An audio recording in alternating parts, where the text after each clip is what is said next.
Mira lo que le sucede a este famoso youtuber después de burlarse de Dios. Because I'll be honest with you, bro, Jesus Christ, you need a therapist because Jesus isn't quite doing it for you. I just am definitely questioning why we have to perpetuate a belief that is silly.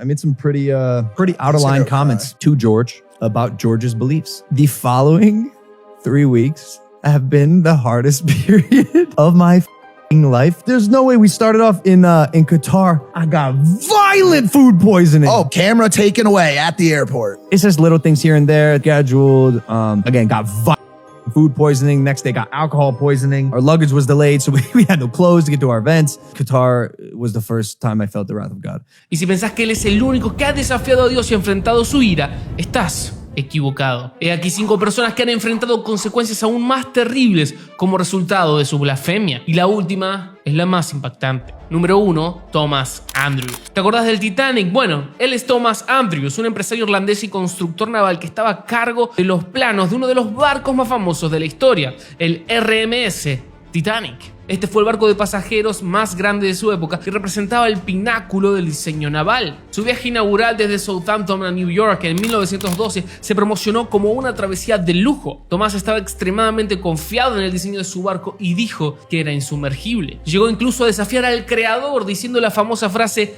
"Ni siquiera Dios podría hundir este barco". Como sabemos, el 14 de abril de 1912 el Titanic chocó con un iceberg y lamentablemente se hundió. Thomas y otros 1.500 pasajeros murieron ese día y el cuerpo del arquitecto nunca fue recuperado. Número 2, John Lennon. Muchos probablemente hemos escuchado hablar de Lennon, miembro de una de las bandas más famosas de todos los tiempos, los Beatles. Paul McCartney, George Harrison, Ringo Starr y el mismo John revolucionaron la música pop en la década de los 60. Su éxito global inmenso era y es innegable. Pero a mediados de los 60 se produjo un hecho curioso. Verán, en una entrevista con una revista estadounidense, Lennon dijo: "El cristianismo terminará, desaparecerá. No tengo que argumentar esto, estoy seguro". Jesús estaba bien, pero sus enseñanzas eran demasiado simples.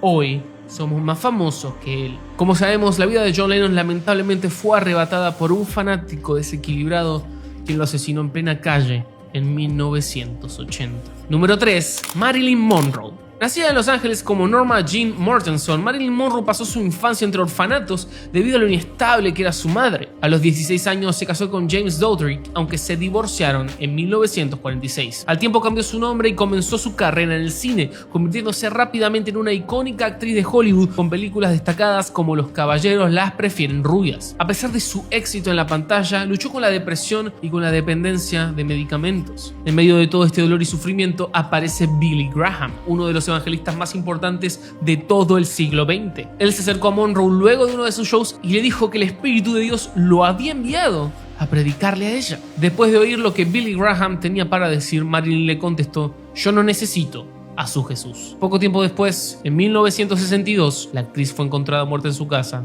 por una sobredosis de sedantes. Número 4, Tancredo Neves. Para quienes no lo conozcan, Tancredo fue un político brasileño que tuvo una extensa y exitosa carrera política en Brasil, ocupando varios cargos. Sin embargo, en la carrera presidencial del 85 pronunció una frase algo desafortunada: "Si consigo 500.000 de votos de mi partido, ni Dios podría sacarme de la presidencia". Finalmente Neves fue elegido presidente de Brasil ese año, iniciando la transición democrática luego de un periodo en el que el país estuvo bajo dictadura militar. Sin embargo, enfermó gravemente antes de asumir el cargo y murió sin haber podido ejercerlo oficialmente. Número 5, la joven de Campinas. Y es mi deber advertirles que el siguiente relato puede alterar a algunos de ustedes. Se recomienda discreción. En Campinas, Brasil, un grupo de amigos en estado de ebriedad fueron a buscar a una amiga. La madre la acompañó al coche y, preocupada por la borrachera de sus amigos, le dijo a su hija que ya estaba ahí: "Hija, andá con Dios y que Él te proteja". La hija le respondió: "Solo si Dios viaja en el maletero, porque aquí dentro está lleno". Hora después llegaron noticias de que habían tenido un accidente fatal y todos habían muerto. El coche estaba irreconocible, pero el maletero estaba intacto.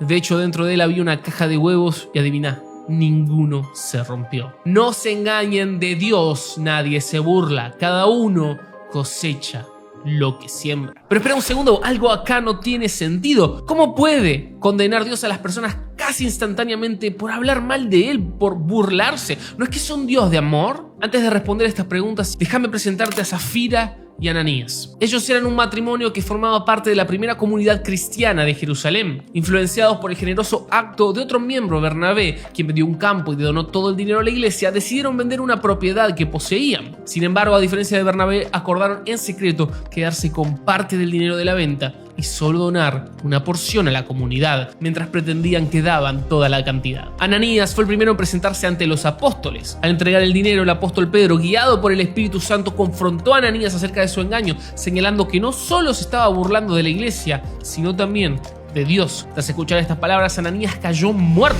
Unas horas más tarde, sin saber lo que le había acontecido a su esposo, Safira arribó y también fue confrontada por Pedro. Al igual que Ananías, mintió acerca del monto de la venta. Pedro la increpó, la cuestionó por qué habían confabulado para mentirle al Espíritu Santo, y cuando escuchó estas palabras, Safira también cayó muerta. Ahora, sé bien lo que estás pensando. La historia de Ananías y Safira, narrada en Hechos 5, no nos ayuda a contestar las preguntas cómo un Dios de amor puede ser tan vengativo.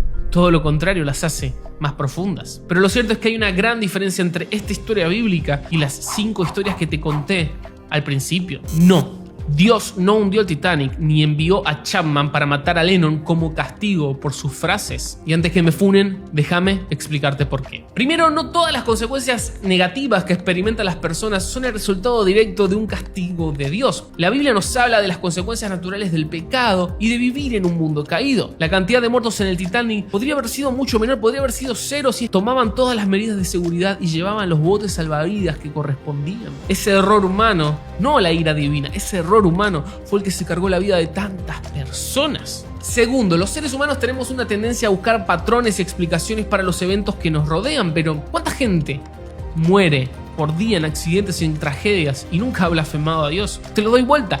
¿Cuántos blasfeman a Dios y siguen vivitos, coleando y hasta prosperando?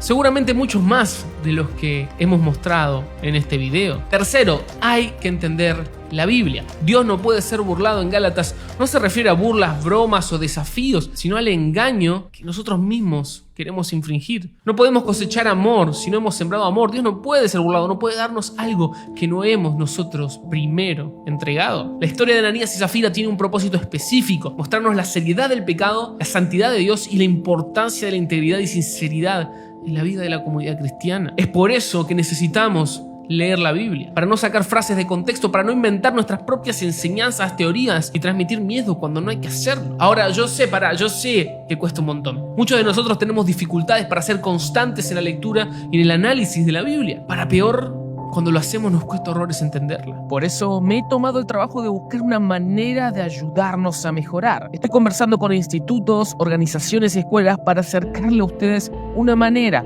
un método de estudio bíblico infalible. Y así poder erradicar juntos la pobreza bíblica, terminando con esta historia de sacar versículos de contexto para usarlos como pretexto de lo que queremos decir. Si llegaste hasta acá y quieres saber de qué se trata esto, déjamelo saber comentando solo escritura y dándole al like. No te olvides que Jesús te ama y que yo también. Chao.